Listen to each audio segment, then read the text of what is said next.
যোৰহাটখনক সাংস্কৃতিক নগৰী বুলি ক'লে সকলো খ্যাত।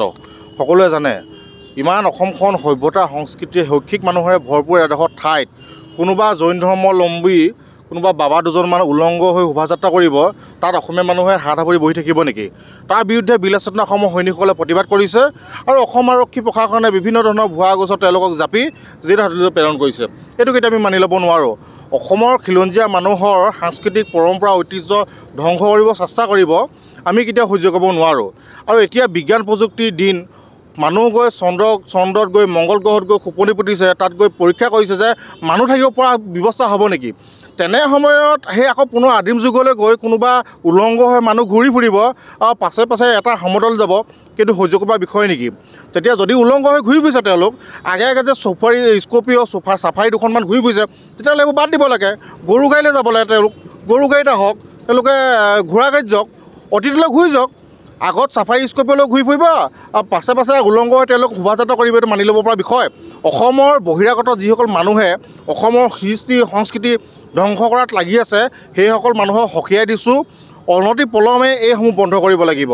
আৰু আমাৰ 7জন সৈনিকক যদি মুক্তি নিদিয়ে, আজি আমি শান্তিপূৰ্ণভাৱে আইনী প্ৰক্ৰিয়াৰে সম্পূৰ্ণ গণতান্ত্ৰিকভাৱে প্ৰতিবাদ কৰিছোঁ।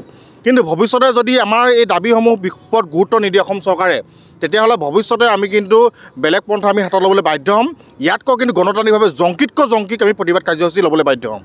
হয়, বৰ্তমান অসমৰ সকলো ৰাইজৰে জ্ঞাত যে আজি কিছুদিনৰ আগত আচলতে এটা বিশেষ সম্প্ৰদায়ৰ কিছু লোকে দুজন উলংগ বাবাক আচলতে ৰাজপথক আচলতে তেওঁলোকে প্ৰচেছন কৰাইছিলে, আৰু তাৰ ফলস্বৰূপে আমাৰ বিলাসিতা কেইবাজনো সৈনিকৰ লগতে ভালেকেইজন ব্যক্তি আচলতে প্ৰতিবাদ সাব্যস্ত কৰিছিলে যোৰহাটত। আৰু তাৰ ফলস্বৰূপে কিন্তু আমি পৰৱৰ্তী সময়ত দেখা পোৱা যে বিলাসিতাৰ 5জন সৈনিকৰ ধৰি আৰু 2জন ব্যক্তিক ইতিমধ্যে চৰকাৰে ভুৱা গোচৰত গ্ৰেপ্তাৰ কৰি জেললৈ প্ৰেৰণ কৰিছে। আৰু তাৰ প্ৰতিবাদ স্বৰূপে আমি আজি বিলাসিতা শিৱসাগৰ জিলা সমিতিয়ে শিৱসাগৰ সদৰত আমি এক প্ৰতিবাদী অৱস্থান ধৰ্মঘটী কাৰ্যসূচী গ্ৰহণ কৰিছোঁ। এইকাৰণে অৱস্থান ধৰ্মঘট কাৰ্যসূচী গ্ৰহণ কৰিছোঁ যে অসম চৰকাৰে কিন্তু কোনো ধৰণৰ সদিচ্ছা প্ৰকাশ কৰা নাই যে এই আচলতে ভুল কাৰ হৈছে, সেইটো আচলতে তেওঁলোকে বিচাৰ কৰা নাই। তেওঁলোকে বিচাৰ কৰা নাই যে আচলতে বৰ্তমান সময়ত এই 21 শতিকাত আচলতে ৰাজপথত উলংগভাৱে আচলতে প্ৰচেছন কৰিব লাগে নে বিজ্ঞান সভ্যতাৰ যুগত আমি থকা মানৱে আচলতে আজি সমাজ ব্যৱস্থা আঁকোৱালি ল'ব লাগে। গতিকে আমি চৰকাৰক ইয়াৰ বাবে ধিক্কাৰ জনাইছোঁ আৰু অতি শীঘ্ৰে আমাৰ বিলাসিতা যি 5জন সৈনিককে আদি কৰি মুঠ 7জন সৈনিকক গুৱাহাটী